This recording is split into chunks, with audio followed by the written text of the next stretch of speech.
Brief history of Western Zhou. The Zhou people emerge in the Wei River Valley, a natural fortress of lush soil and strategic passes. Early leader Ji settles the clan in Bin, restoring agricultural practices to achieve prosperity. Constant pressure from barbarian tribes like the Sirong forces the Zhou to seek a safer home.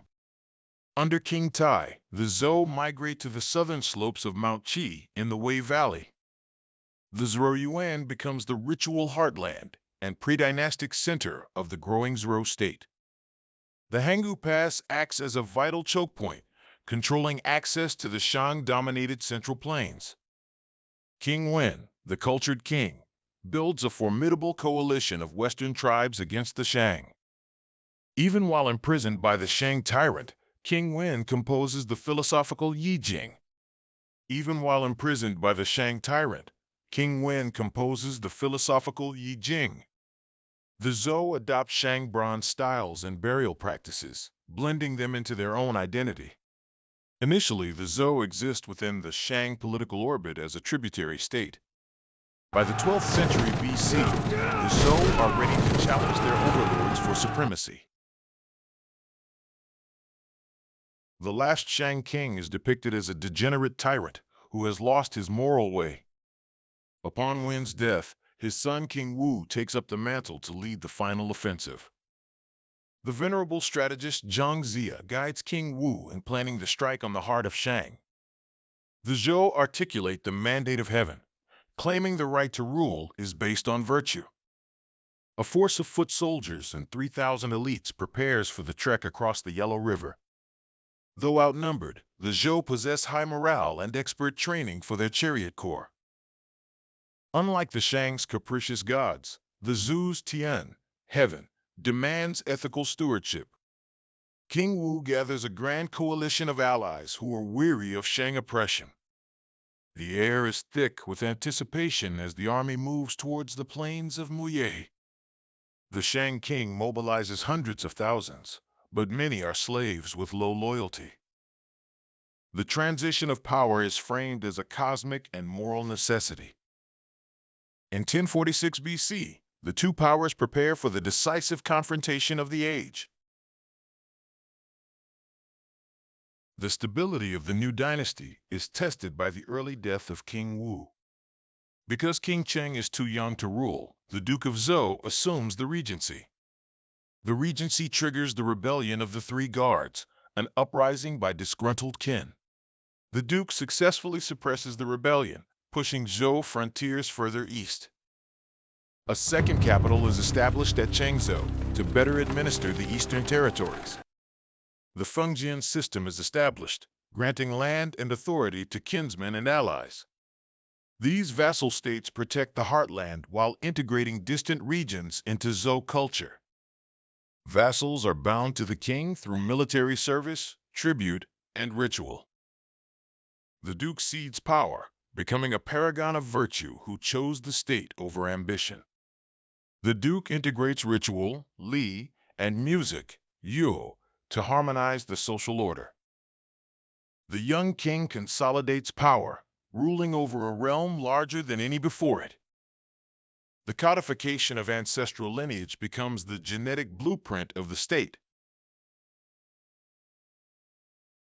Investiture ceremonies use bronze vessels to formalize the bonds between king and lord. The Western Zhou period marks the zenith of Chinese bronze craftsmanship. The king, the son of heaven, is the only one permitted to possess 9 ding. Social rank is visually defined by the number of bronze vessels a noble can use. Sacrificial privileges are strictly ranked, from beef for kings to fish for lower servicemen. Bronze script, Jinwen, records military achievements and royal appointments. The script becomes regularized and linear to meet the needs of a growing administration. Ritual focus shifts toward the agricultural foundations of the state. Bronzes serve as legal documents, memorializing the transfer of property and titles. The system of etiquette, Li, ensures every member of society knows their station. Music is intended to harmonize social relations and reflect cosmic order. Longer texts are recorded on bamboo, becoming the officialdom-based learning of the court. The well-field system, Jingtian, serves as the ideal model for land distribution. Individual peasant families are allocated land for their own subsistence. The central plot is farmed collectively as a form of labor tax for the ruler. Advancements in agricultural technology allow the population to expand rapidly. The Shi class serves as elite administrators, warriors, and ritual experts. Farmers are respected as the primary producers and backbone of the economy. Artisans manufacture the material markers of status, from ritual vessels to tools. Merchants facilitate commerce, though their activities are often managed by the state. The nobility is cautioned against pride, emphasizing shared responsibility for the state. Folk songs from this era are preserved in the classic of poetry, Shijing. The Book of Documents records the political philosophy of the early kings.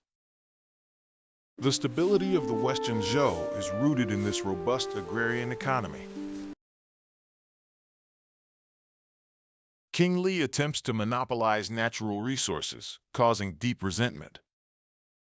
The commoners' revolt forces King Li into exile, a watershed moment of strife. During the Gongger Regency, a collective of nobles administers the state. The king's absolute authority begins to erode as regional states grow powerful. King Xuan achieves a brief rejuvenation through successful military campaigns. Defensive walls are constructed to ward off the encroaching Xianyun and Zhuanrong. The Fengjian system weakens as biological kinship ties between lords and king fade. Pressure from the barbarian tribes increases as the Zhou expand north. King Yu's infatuation with Bao Si leads to a disastrous breach of ritual protocol. Disinheriting the crown prince gives the Marquis of Shen a reason to rebel. Legend says, Yu lit beacon fires just to see the unsmiling Bao Si laugh. When the lords are tricked multiple times, they lose faith in the royal alarm. The Marquess allies with the Chunrong nomads to launch an assault on the capital. In 771 BC, the genuine threat arrives, and the capital is besieged. The king signals for help, but the regional lords, believing it a trick, do not respond. Haojing is sacked, marking the final collapse of the Western heartland. The king is killed, and the legendary beauty Bao Si is abducted. The remnants of the court flee, carrying the officialdom-based learning with them. The Eastern Zhou begins in 770 BC, though royal authority is shattered.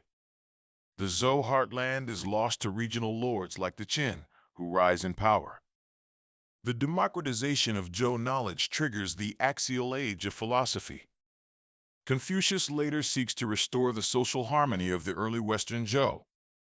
Bronze inscriptions provide the first comprehensive historical records of the Chinese state. The Western Zhou remains the cradle of Chinese tradition for millennia to come.